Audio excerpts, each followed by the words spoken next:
धर्मक्षेत्रे कुरुक्षेत्रे समवेतायुत्सव मामका पांडवाश्चैव किम कुर्वत संजय। अर्थात धृतराष्ट्र ने पूछा, हे संजय, धर्म क्षेत्र कुरुक्षेत्र में एकत्र युद्ध की इच्छा वाले मेरे और पांडु के पुत्रों ने क्या किया? अज्ञान रूपी धृतराष्ट्र और संयम रूपी संजय। अज्ञान मन के अंतराल में रहता है। अज्ञान से आवृत मन धृतराष्ट्र जन्मांध है, किंतु संयम रूपी संजय के माध्यम से वह देखता है, सुनता है और समझता है कि परमात्मा ही सत्य है। फिर भी जब तक इससे उत्पन्न मोह रूपी दुर्योधन जीवित है, इसकी दृष्टि सदैव कौरवों पर रहती है, विकारों पर ही रहती है। शरीर एक क्षेत्र है। जब हृदय देश में दैवी संपत्ति का बाहुल्य होता है तो यह शरीर धर्म क्षेत्र बन जाता है, और जब इसमें आसुरी संपत्ति का बाहुल्य होता है तो यह शरीर कुरुक्षेत्र बन जाता है। कुरु अर्थात करो। श्री कृष्ण कहते हैं, प्रकृति से उत्पन्न तीनों गुणों द्वारा दूसरों के वश में होकर मनुष्य कर्म करता है। वह क्षण मात्र भी कर्म किए बिना नहीं रह सकता। गुण उससे करा लेते हैं। सो जाने पर भी कर्म बंद नहीं होता। वह भी स्वस्थ शरीर की आवश्यक खुराक मात्र है। तीनों गुण मनुष्य को देवता से कीट पर्यंत शरीरों में ही बांधे रहते हैं। जब तक प्रकृति और प्रकृति से उत्पन्न गुण जीवित हैं, तब तक कुरु लगा रहेगा। अतः जन्म मृत्यु वाला क्षेत्र, विकारों वाला क्षेत्र कुरुक्षेत्र है, और परम धर्म परमात्मा में प्रवेश दिलाने वाली पुण्यमयी प्रवृत्तियों का क्षेत्र धर्म क्षेत्र है। हे अर्जुन, यह शरीर ही क्षेत्र है, और जो इसका जानता है, इसका पार पा लेता है, वह क्षेत्रज्ञ है। आगे उन्होंने क्षेत्र का विस्तार बताया, जिसमें 10 इंद्रियां, मन, बुद्धि, अहंकार, 5 विकार और तीनों गुण का वर्णन है। शरीर ही क्षेत्र है, एक अखाड़ा है। इसमें लड़ने वाली प्रवृत्तियां 2 हैं, दैवी संपत्ति और आसुरी संपत्ति। पांडु की संतान और धृतराष्ट्र की संतान सजाती और विजाती प्रवृत्तियां हैं। अनुभवी महापुरुष की शरण जाने पर इन दोनों प्रवृत्तियों में संघर्ष का सूत्रपात होता है। यह क्षेत्र क्षेत्रज्ञ का संघर्ष है, और यही वास्तविक युद्ध है। विश्व युद्धों से इतिहास भरा पड़ा है, किंतु उनमें जीतने वालों को भी शाश्वत विजय नहीं मिलती। ये तो आपसी बदले हैं। प्रकृति का सर्वथा समन करके प्रकृति से परे की सत्ता का दिग्दर्शन करना और उसमें प्रवेश पाना ही वास्तविक विजय है। यही एक ऐसी विजय है जिसके पीछे हार नहीं है। यही मुक्ति है जिसके पीछे जन्म मृत्यु का बंधन नहीं है।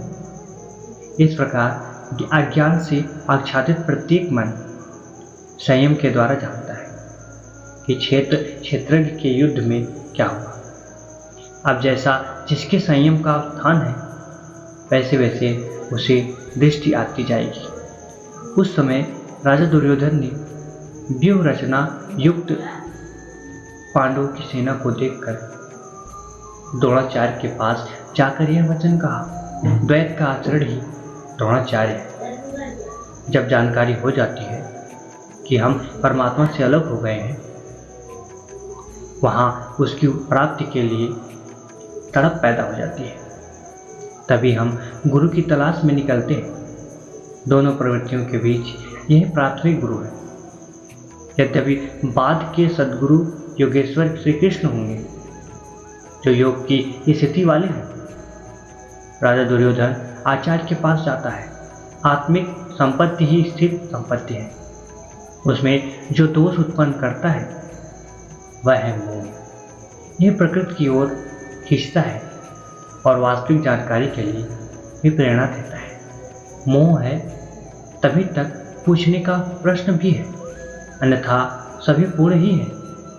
अतः व्यूहरचनायुक्त पांडवों की सेना को देखकर, अर्थात पुण्य से प्रवाहित सजातीय वृत्तियों को संगठित देखकर मोह रूपी दुर्योधन ने प्रथम गुरु द्रोण के पास जाकर यह कहा, हे आचार्य, अपने बुद्धिमान शिष्य द्रुपद पुत्र धृष्टद्युम्न द्वारा विवाहकार खड़ी की हुई पांडव पुत्रों की इस भारी सेना को देखिए।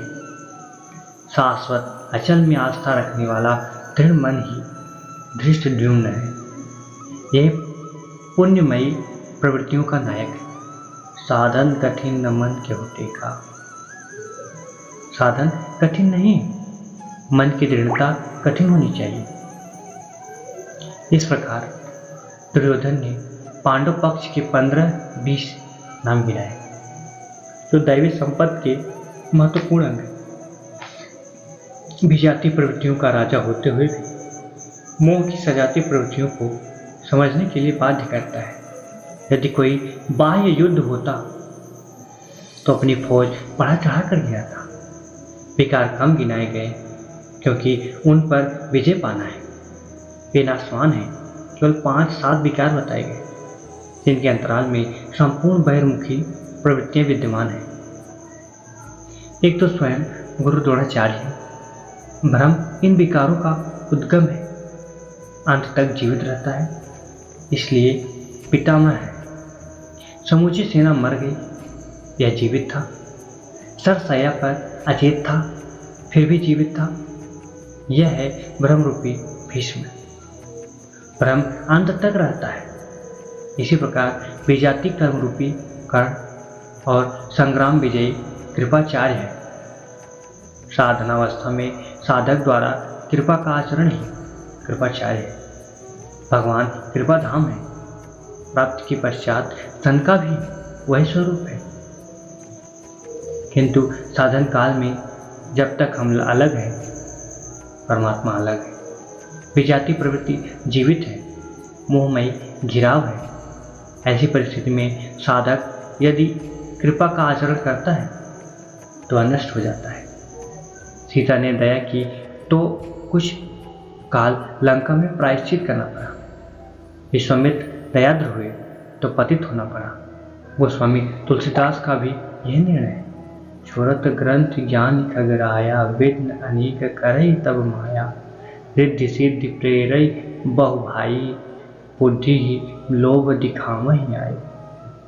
माया अनेक विघ्न करती है, रिद्धियां प्रदान करती है, यहाँ तक कि सिद्धि बना देती है। ऐसी अवस्था वाला साधक बगल से निकलकर भर जाए, मरणासन रोगी भी जी उठेगा, किंतु साधक उसे अपने देन मान बैठे तो नष्ट हो जाएगा। एक रोगी के स्थान पर हजारों रोगी घेर लेंगे। भजन चिंतन का क्रम अवरुद्ध हो जाएगा और उधर भागते भागते प्रकृति का बाहुल्य हो जाएगा। यदि लक्ष्य दूर है और साधक कृपा करता है तो कृपा का अकेला आचरण ही समूची सेना को जीत दिलेगा। इसलिए साधक को पूर्ण प्रयत्न इससे सतर्क रहना चाहिए। दया बिंदु संत कसाई, दया करे तो आफत आई। लेकिन अधूरी अवस्था में यह विजातीय प्रवृत्ति का दुर्धर्ष योद्धा है। इसी प्रकार आसक्ति रूपी अश्वत्थामा शिष्ट में कहीं भी वस्तुओं में लगाव ही आ सकती है। वैद का आचरण द्रोणाचार्य है। वैद ही आसक्ति का जन्मदाता है। शस्त्र हाथ में रहते आचार्य द्रोण की मृत्यु नहीं हो सकती थी, वह अजेय थे। भगवान श्री कृष्ण ने कहा, कौरव पक्ष में एक हाथी का नाम अश्वत्थामा है। भीम उस हाथी को मारकर अश्वत्थामा मारा गया, ऐसा उद्घोष कर इस अप्रिय सूचना से आचार्य मर्माहत हो शिथिल पड़ जाएंगे। उसी समय उनका अंत कर दिया जाए। भीम ने हाथी को मार डाला, प्रचार किया कि अश्वत्थामा मारा गया। आचार्य द्रोण ने समझा कि उनका पुत्र अश्वत्थामा मारा गया। वे शिथिल पड़ गए। धनुष हाथ से गिर गया। वह हताश निश्चेष्ट होकर युद्धभूमि में बैठ गए। उनका गला कट गया। पुत्र में अत्यधिक आसक्ति उनकी मृत्यु का कारण बनी। अश्वत्थामा दीर्घजीवी था। निर्वृत्त के अंतिम क्षणों तक यह बाधा के रूप में विद्यमान रहता है।